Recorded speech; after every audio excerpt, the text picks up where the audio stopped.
Namaskar. Welcome to my channel. I am Meena Bhatnagar. This time I have come with a unique video, and in this video I am analyzing a natal chart through Vedic and Krishnamurti Paddhati. I have been a follower of Krishnamurti Paddhati, and this is one of the best techniques that I have found. So here is a composite study of a natal chart using both these techniques. Today, I'm studying a chart of Elizabeth Rosamond Taylor. This is a study in the series of study charts, and we all, or I would say many of us, know about Elizabeth Taylor. She was a Hollywood actress. So, with the actors or celebrities, they have so many factors of their lives. But here I'm only studying the four important factors of her life. Actually, these are the four quadrants of the natal chart as well.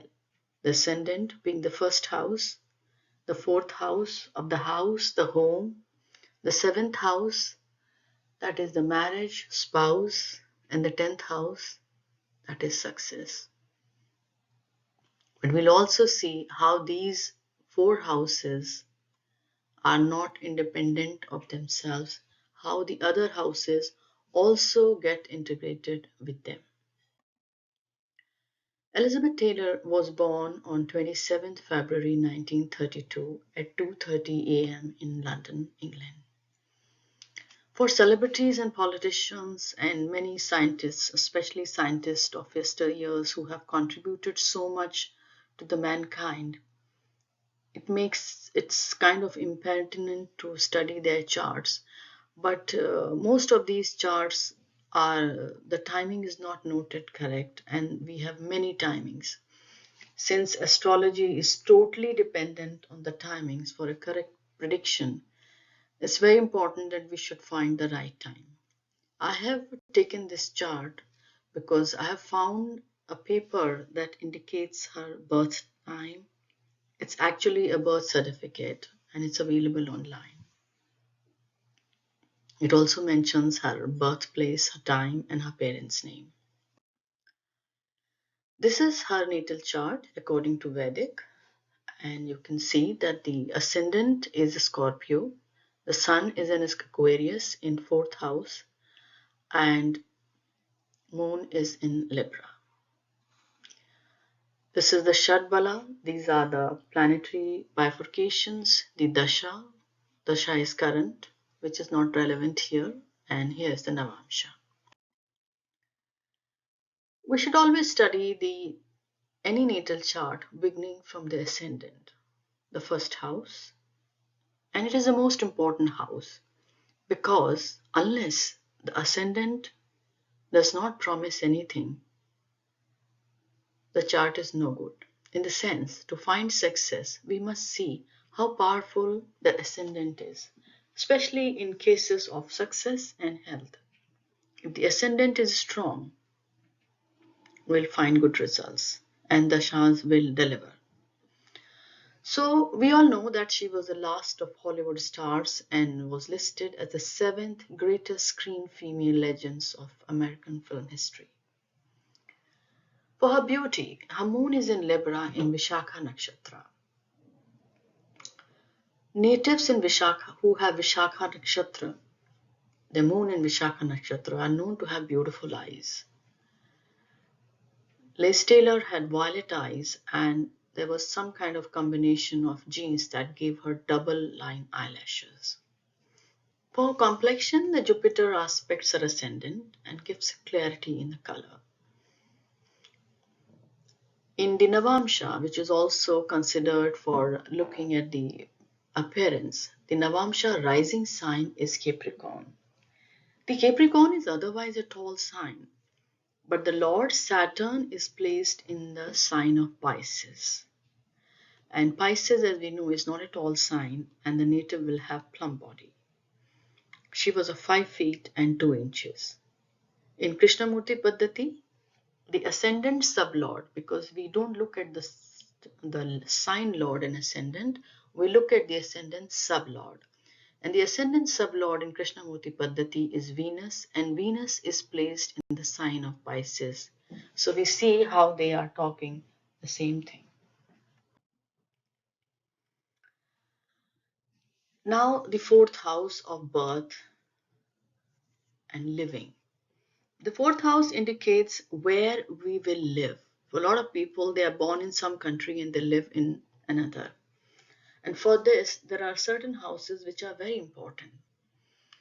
Fundamentally, 3, 9, and 12th house indicate travel. The third house is the 212 to the fourth house, hence the loss of fourth house.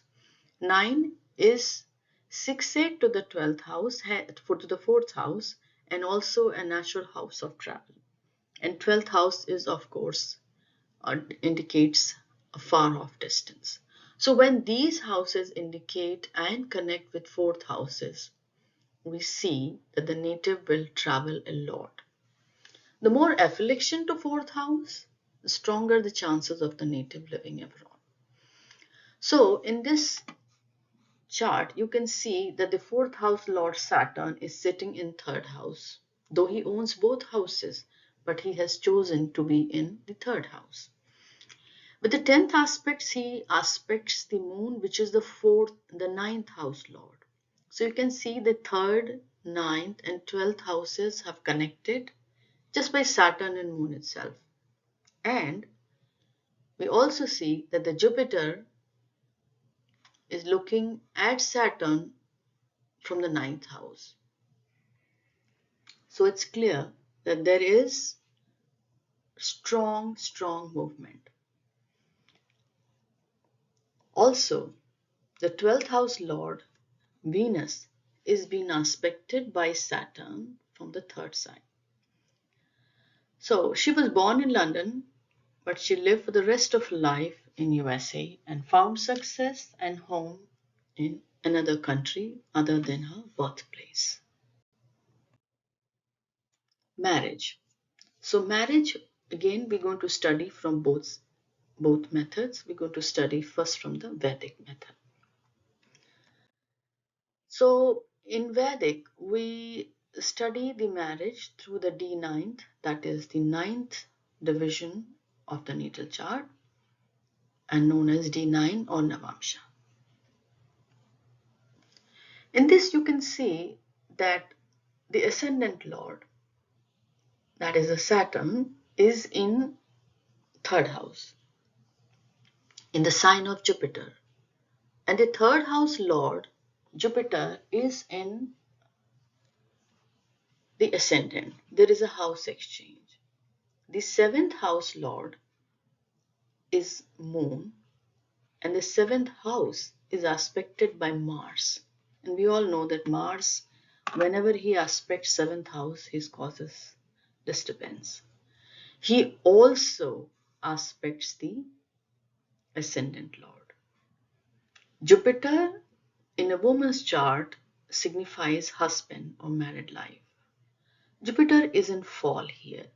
So we see many combinations indicating that the married life is not going to be an easy one. Will she get married? Does the Navamsha indicate that clearly? The position of moon is good, but moon has been aspected by Rahu again. Now this also adds to the confusion, and Rahu is representing sun, that is the lord of 8th house in second house. So for marriage, the second house is very important. So Rahu has impacted moon from the 8th house, and he represents other planets as well who are aspecting him. So one can see that the 7th house Lord and the 7th and the Navamsha Lagna both have impact of malefics, and there are many planets involved with this. As you can see that the D9 is for marriage, the ascendant Capricorn, and as we discussed, the planet Jupiter. There's a clarity of marriage, but not so much. So let's look at it. Does the Krishnamurti Paddhati indicate clarity in marriage and multiplicity in marriage? Elizabeth Taylor was married 8 times. I don't remember any other celebrity being married so many times. I suppose she was a record holder in that respect.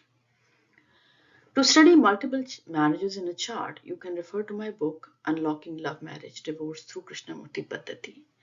I have taken many charts that include from normal people and celebrities and also of Elizabeth Taylor and explained it through the Krishnamurti Paddhati. There's a clear-cut rule to see multiple marriages in this chart. This book is available as ebook on Amazon. After reading this book, you can very easily predict marriage, multiple marriage, divorce, second marriage, and widowhood. Here's a cover for your reference. Krishnamurti Paddhati, Unlocking Love, Marriage, Divorce. So let's look at this. This is the Krishnamurti Paddhati chart, and in this we have only two charts, and these two are enough to give us a study of the events that are going to happen. The Krishnamurti Paddhati does not start from the sign, rather from the sublord. The sublord is the finest point of a house, and we pick up from the finest point of the house and see how the planet integrates with other planets to deliver what it has promised. So you can see here that in the seventh house, sublord is Venus, and Venus is sitting with Rahu in the fifth house. So seventh and five also indicate love, because five is love, affections, emotions, feeling, and seventh is marriage. So whenever there is a combination, we know the marriage will be a love marriage. Of course, she fell in love with all those men, and those men were also fascinated by her beauty. So in this case, the Krishnamurti Paddhati says that the sublord must relate to the houses of marriage. The houses of marriage, according to Krishnamurti Paddhati, are 2, 7, 11, and sometimes the third also plays in role, because third is house of engagement, communication. So significators for marriage according to the sublord relationship is Saturn, Ketu, Venus, Jupiter, Moon, Mars, and Mercury. Saturn, you can see, aspects the seventh sublord, and Venus relates to Mercury and Rahu, and they both are, all these four planets are in the second house. Jupiter is the owner of the second house, and Jupiter also aspects the Venus in the fifth house. So through its ownership, star and sub, Venus indicates second, third, seventh, and 11th houses. These are the required houses for marriage.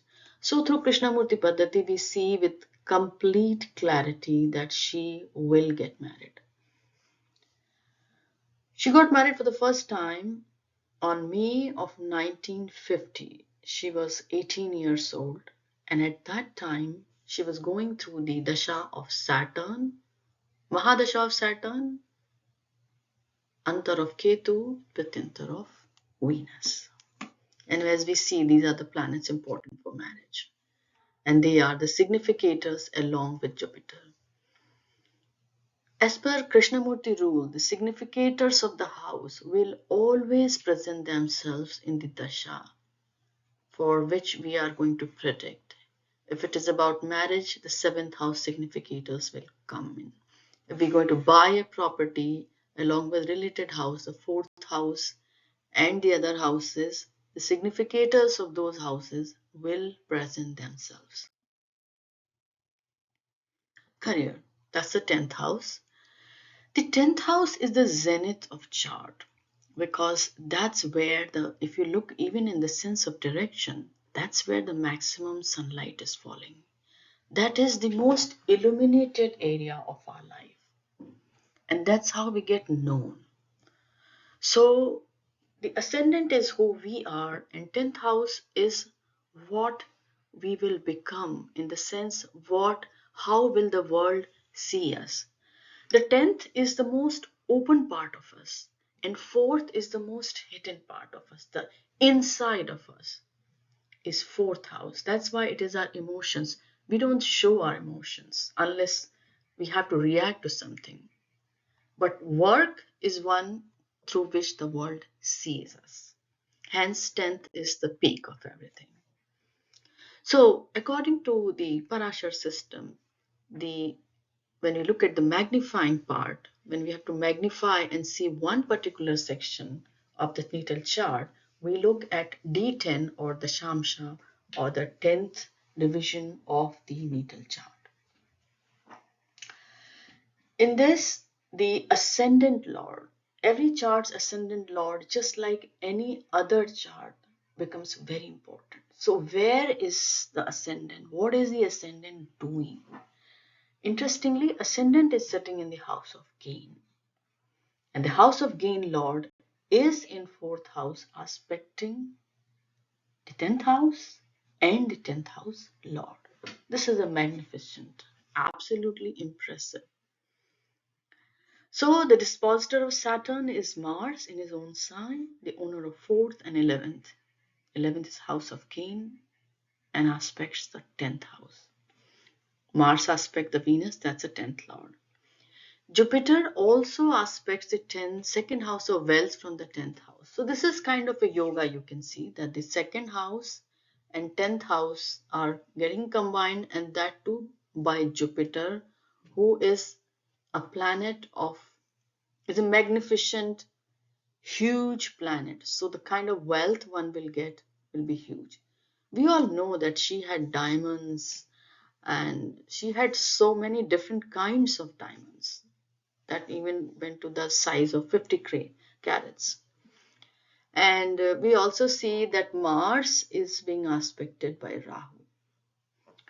So the question is, how did she get into acting? What gives a planet, what gives the native acting? For this, we must look at the Karak planets. For acting, 3 planets are very important: Rahu, Venus, and Mars. So Rahu is the glass.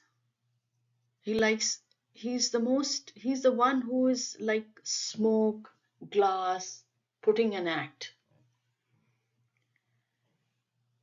changing into something else. Venus definitely represents the fine art, the glamour, the fashion, and the love that people get or give. And Mars is very important for display, because Mars is the energy. All the artists who go for any kind of a display, whether it is their exhibition or in front of people, they must have a positive Mars, because it's only Mars that will give you the kind of confidence to go and act and display in front of hundreds of people and not be scared of being judged. That is what is Mars. So we can see that Rahu, Mars, and Venus connect with the 10th house to give her acting. She was nominated 5 times in her 6 decades-long acting career. She received 5 nominations for the Academy Award for Best Actress in the film Raintree County, Cat on a Hot Tin Roof, Suddenly last summer, Butterfield 8, and Who is Afraid of Virginia Woolf. And she won Oscar for 3 of them.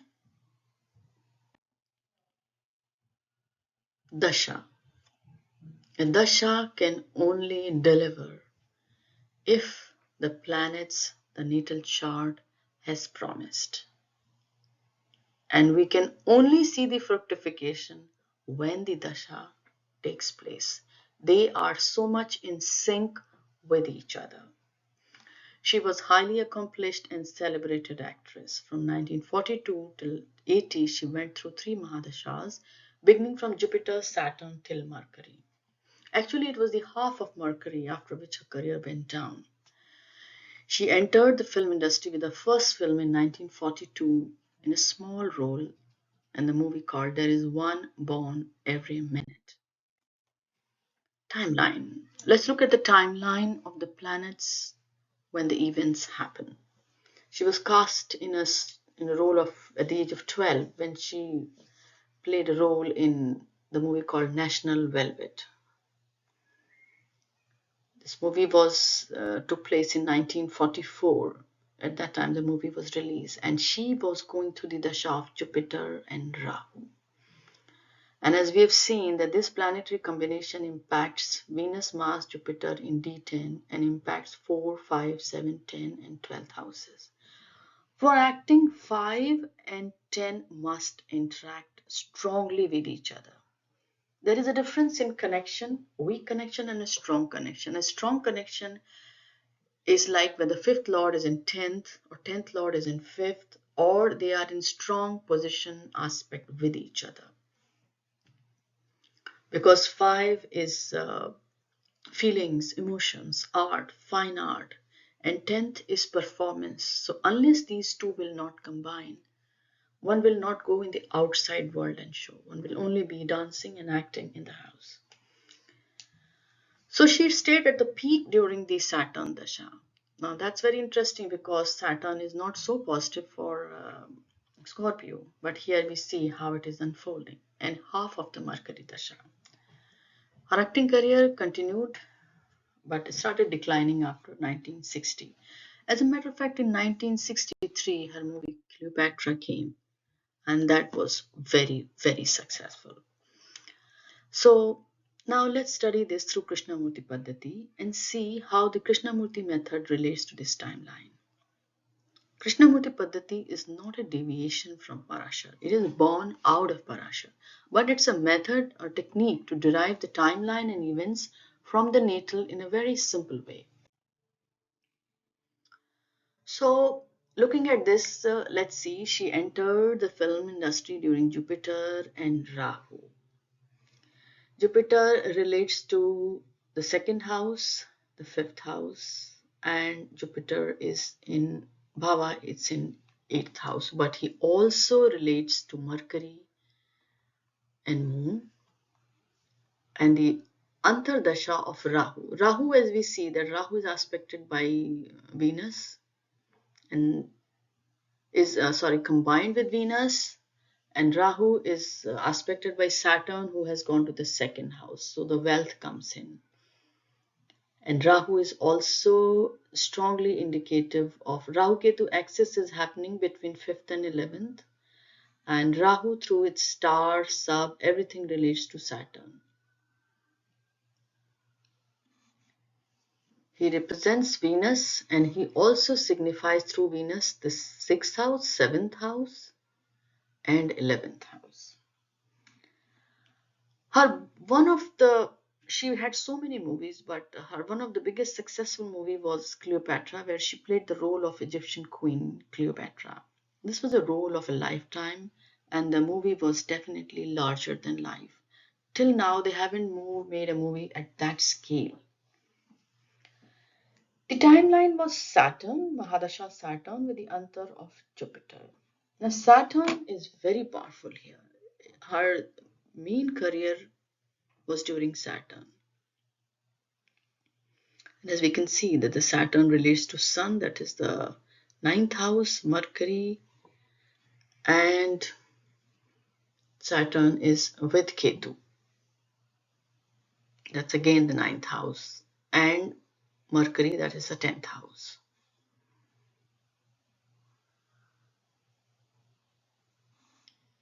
The finer point came from the Antardasha, that was again Jupiter, and as I said, Jupiter is very powerful here, delivering results through Mercury and Moon. And the placement of Mercury, that is in the second house. So we have a strong combination of 2nd, 10th, 11th.